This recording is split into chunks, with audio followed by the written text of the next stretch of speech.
everyone, welcome back to GyanStack.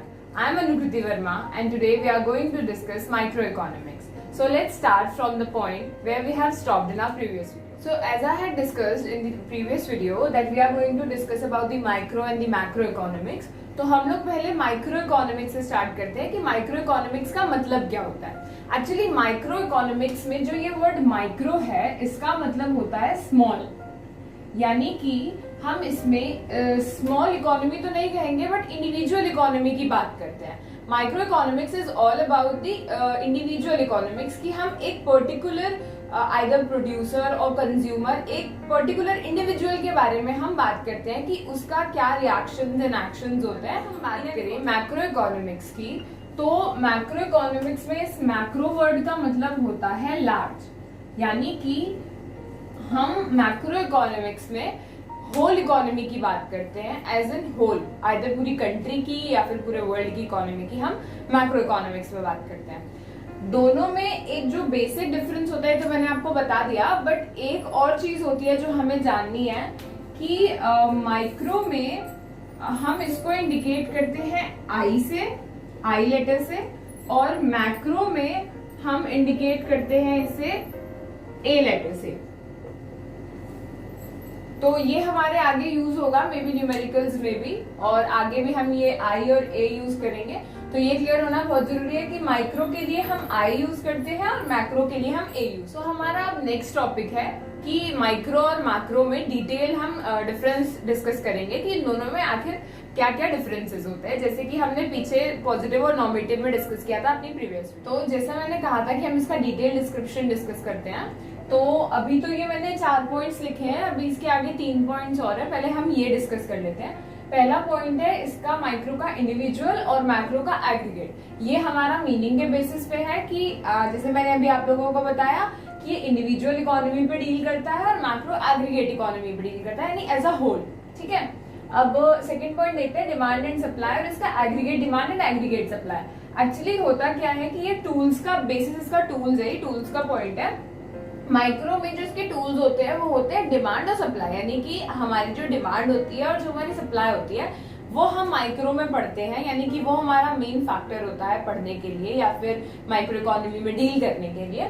और macro economy में क्या होते हैं हमारे टूल्स, एग्रीगेट डिमांड और एग्रीगेट सप्लाई, यानी कि whole demand and whole supply, यानी कि पूरे कंट्री की या पूरे वर्ल्ड की इकोनॉमी की अगर हम बात करेंगे तो पूरे वर्ल्ड की डिमांड एंड पूरे वर्ल्ड की सप्लाई की हम बात करते हैं। अब आता है third point, price of a good और फैक्टर्स ऑफ प्रोडक्शन, और इसका है income and employment level of the country. ये है कि माइक्रो में हमारा ऑब्जेक्टिव क्या होता है, हम क्या डिटरमाइन करते हैं। तो माइक्रो में हम किसी भी एक प्रोडक्ट का या तो प्राइस डिटरमाइन करते हैं या उसके फैक्टर ऑफ प्रोडक्शन डिटरमाइन करते हैं। ये सारी चीजें हम माइक्रो इकोनॉमिक्स में आगे आगे चैप्टर वाइज पढ़ते चलेंगे। लेकिन अगर हम इसमें देखें तो प्राइस ऑफ अ गुड, यानी कि हम डिमांड और सप्लाई के सब अलग अलग फैक्टर्स के थ्रू हम ये पता करते हैं कि एक किसी भी पर्टिकुलर कमोडिटी का प्राइस क्या है और उसके फैक्टर्स ऑफ प्रोडक्शन क्या है, यानी कि वो किस, मतलब अगर हम कोई चीज प्रोड्यूस कर रहे हैं, किसी भी गुड को हम प्रोड्यूस कर रहे हैं तो वो किस किस फैक्टर्स से होके निकलते हैं, ये हम आगे पढ़ेंगे। ठीक है, अगर हम मैक्रो की बात करें तो मैक्रो में जो इसका ऑब्जेक्टिव होता है वो होता है income and employment level of the country.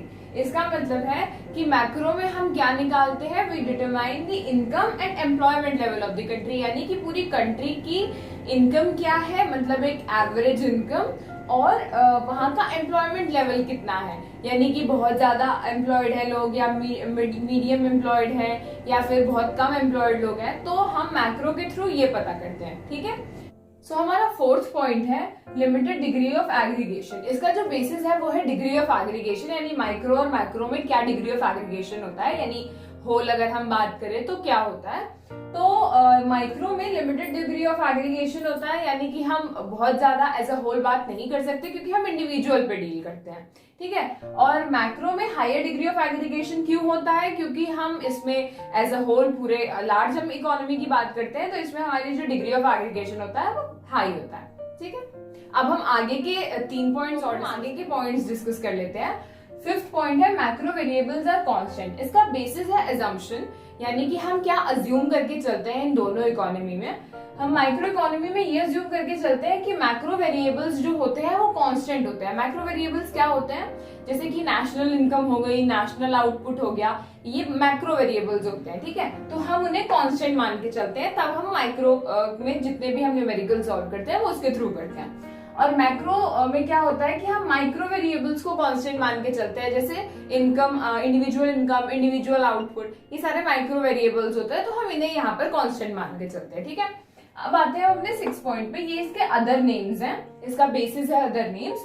तो 6 पॉइंट इसका है प्राइस थ्योरी। माइक्रो इकोनॉमिक्स को प्राइस थ्योरी भी कहा जाता है, बिकॉज मैंने बताया था अभी पीछे पॉइंट्स में कि ये प्राइस ऑफ कमोडिटी से डील करता है, ठीक है, इसका ऑब्जेक्टिव होता है, तो इस वजह से हम इसको प्राइस थ्योरी बोलते हैं। और मैक्रो का दूसरा नाम होता है income and employment theory. Income and employment theory इसका नाम क्यों है, इसलिए है क्योंकि इसका ऑब्जेक्टिव भी होता है ना इनकम और एम्प्लॉयमेंट ऑफ द नेशन निकालना, इस वजह से इसका नाम होता है इनकम एंड एम्प्लॉयमेंट थ्योरी। अब ये जो लास्ट पॉइंट है इसका बेसिस है एग्जाम्पल। तो इसका एक एग्जाम्पल है इंडिविजुअल इनकम माइक्रो का, और नेशनल इनकम एक एग्जाम्पल है मैक्रो इकोनॉमिक्स का। अब हम अपने आगे के टॉपिक की तरफ स्विच करते हैं, which is central problems of an economy. ये रहा हमारा next topic, central problems of economy. Actually 3 types की सेंट्रल प्रॉब्लम होती है, what to produce, how to produce और फॉर हुम टू प्रोड्यूस। इन तीनों का मतलब क्या होता है। व्हाट टू प्रोड्यूस में होता है कि हमें क्या प्रोड्यूस करना है, हाउ टू प्रोड्यूस कैसे प्रोड्यूस करना है, और फॉर होम टू प्रोड्यूस किसके लिए प्रोड्यूस करना है। ये तो इतनी तो इंग्लिश की हिंदी आप लोग भी कर लेंगे, बट इसका जो डिटेल डिस्क्रिप्शन है वो अब मैं आप लोगों से डिस्कस करूंगी कि आखिर इन तीनों में ऐसा क्या है। और हाँ, एक और चीज कि ये जो 3 प्रॉब्लम्स हैं, ये problem of allocation of resources भी कहा जाता है इनको। एक्चुअली क्या होता है कि सेंट्रल प्रॉब्लम्स ऑफ इकोनॉमी की 3 कैटेगरीज हैं, problem of allocation of resources, problem of efficient utilisation of resources and problem of growth of resources. लेकिन आपके सिलेबस में सिर्फ problem of allocation of resources है, तो हमारे problem of allocation of resources में ये 3 प्रॉब्लम्स आती हैं, what to produce, how to produce and for whom to produce. मैं ये आपको इसलिए बता रही हूँ क्योंकि कभी कभी क्वेश्चन पेपर में ऐसे आ जाता है what are the problem of allocation of resources, तो उससे कंफ्यूज नहीं होना है। ये 3 ही प्रॉब्लम्स है जिन्हें आपके लिए सेंट्रल प्रॉब्लम्स ऑफ इकोनॉमी भी इन्हीं को कहेंगे और problem of allocation of resources भी इन्हीं को कहेंगे। तो अगर हम अपनी पहली प्रॉब्लम डिस्कस करें which is what to produce, तो अभी जैसे मैंने बताया कि व्हाट टू प्रोड्यूस का मतलब होता है कि हमें क्या प्रोड्यूस करना है। एक्चुअली इसके 2 एस्पेक्ट्स होते हैं, पहला what commodity to produce and second is what quantity to produce. What commodity to produce में हमें ये डिसाइड करना होता है कि हमें क्या प्रोड्यूस करना है, यानी कि हम किस प्रोडक्ट की प्रोडक्शन करेंगे, ठीक है। और दूसरा हमें ये डिसाइड करना होता है कि हम जो कुछ भी प्रोड्यूस कर रहे हैं हम उसे कितनी क्वांटिटी में प्रोड्यूस करें। बिकॉज कभी कभी ऐसा होता है कि हमारी जो भी टारगेटेड ऑडियंस है हम उसके हिसाब से अपना प्रोडक्ट चूज करेंगे कि हमें मैं अगर कोई फर्म खोल रही हूँ, मैं एक फोन मैन्युफैक्चरिंग फर्म खोल रही हूँ, ठीक है, तो मुझे ये मैंने डिसाइड कर लिया what commodity to produce, that is phone, okay. और अगर हम क्वांटिटी पे आए तो हमें इस तरह से मार्केट रिसर्च के बेस पे हमें क्वांटिटी डिसाइड करनी पड़ती है कि कहीं ऐसा ना हो कि अगर मैंने ज्यादा प्रोडक्शन कर ली तो ऑब्वियसली वो मेरे पास रखा रहेगा, तो ऑब्वियसली वो वेस्ट होगा ना। मान लो वेस्ट नहीं होता है, अगर नेक्स्ट स्टॉक में निकल जाएगा, बट स्टिल वो कहीं ना कहीं हमारे जो एक लिक्विडिटी रुकती है, ये सब आप लोग मे बी अकाउंट्स में पढ़ेंगे, लेकिन एक इसका ये फैक्टर होता है कि हमारी लिक्विडिटी जैम हो जाती है, ठीक है। और दूसरी चीज ये होती है क्वांटिटी में अगर हम कम प्रोड्यूस करेंगे तो अगर हमारे पास डिमांड ज्यादा आ गई तो हमारे पास उतनी सप्लाई नहीं होगी फुलफिल करने के लिए। तो हमें ये भी डिसाइड करना बहुत इंपॉर्टेंट है कि हमारी कितनी क्वांटिटी होनी चाहिए हमारे प्रोडक्ट की, हमें कितना प्रोड्यूस करना है, कितने टाइम में, ठीक है।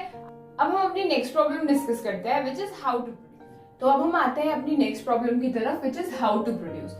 हाउ टू प्रोड्यूस में हमें ये बताना होता है कि हम जो भी प्रोडक्ट को प्रोड्यूस कर रहे हैं वो हम कैसे प्रोड्यूस करेंगे, ठीक है, यानी कि उसकी टेक्निक क्या होगी। तो इसमें 2 टेक्निक्स होती हैं, एक होती है लेबर इंटेंसिव टेक्निक जिसे हम LIT भी बोलते हैं, और एक होती है कैपिटल इंटेंसिव टेक्निक जिसे हम CIT भी बोलते हैं।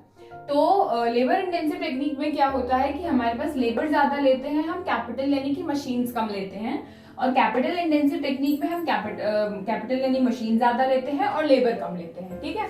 यानी कि ये हमारे प्रोडक्ट पे डिपेंड करता है कि हमें क्या ज्यादा लेना है।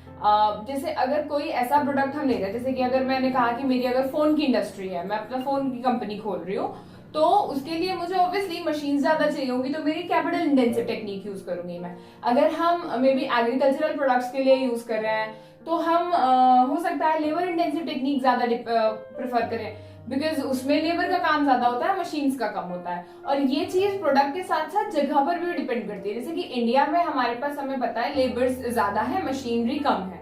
यानी कि सस्ते और महंगे का अगर हम बात करें तो लेबर सस्ती है और मशीनरी महंगी है। लेकिन अगर यही बात हम अमेरिका में करें तो वो ज्यादातर कैपिटल इंटेंसिव टेक्निक्स प्रेफर करते हैं, बिकॉज उनकी मशीनरी सस्ती है, लेबर महंगी है। तो ये लोकेशन पर भी डिपेंड करता है, कंट्री वाइज। ओके, तो अब हमारी थर्ड प्रॉब्लम डिस्कस करते हैं, for whom. Let's come to our third problem, which is for whom to produce. इसमें क्या होता है, इसमें हमें ये डिसाइड करना होता है कि हमें किसके लिए प्रोड्यूस करना है, यानी कि ज्यादा पुअर के लिए या ज्यादा रिच के लिए। तो ये हमारे टारगेटेड ऑडियंस पे डिपेंड करता है, ठीक है। इसके भी दो एस्पेक्ट्स होते हैं, पर्सनल डिस्ट्रीब्यूशन और फंक्शनल डिस्ट्रीब्यूशन। इन दोनों में क्या डिफरेंस होता है मैं बताती हूँ। कि पर्सनल डिस्ट्रीब्यूशन का मतलब होता है कि हमारा इनकम बेस्ड होता है, यानी कि रिच के लिए हमें ज्यादा प्रोड्यूस करना है या पुअर के लिए, यानी कि हम ये इनकम के बेस पे हम डिसाइड करते हैं कि हमें किसके लिए ज्यादा प्रोड्यूस करना है। और अगर हम फंक्शनल डिस्ट्रीब्यूशन की बात करें तो फंक्शनल डिस्ट्रीब्यूशन में हमारा प्रोडक्ट बेस्ड होता है। प्रोडक्ट बेस्ड का मतलब ये होता है कि कौन सा प्रोडक्ट नेशनल इकोनॉमी में ज्यादा शेयर दे रहा है, हम उस पर भी डिपेंड करता है कि हमें किसके लिए प्रोड्यूस करना है, ठीक है। तो ये था हमारा आज का topic, for whom to produce. और ये हमारा आज की वीडियो का हम यही एंड करते हैं। बाकी के जो फर्दर टॉपिक्स है, जैसे अपॉर्चुनिटी कॉस्ट, एमआरटी और पीपीएफ, ये 3 टॉपिक हमारे बचे हैं, ये हम नेक्स्ट वीडियो में डिस्कस करेंगे। Till then stay connected, stay tune, और हमारे चैनल को सब्सक्राइब करना मत भूलिएगा, और वो जो नोटिफिकेशन आइकन है उसको भी दबा दीजिएगा। Thank you.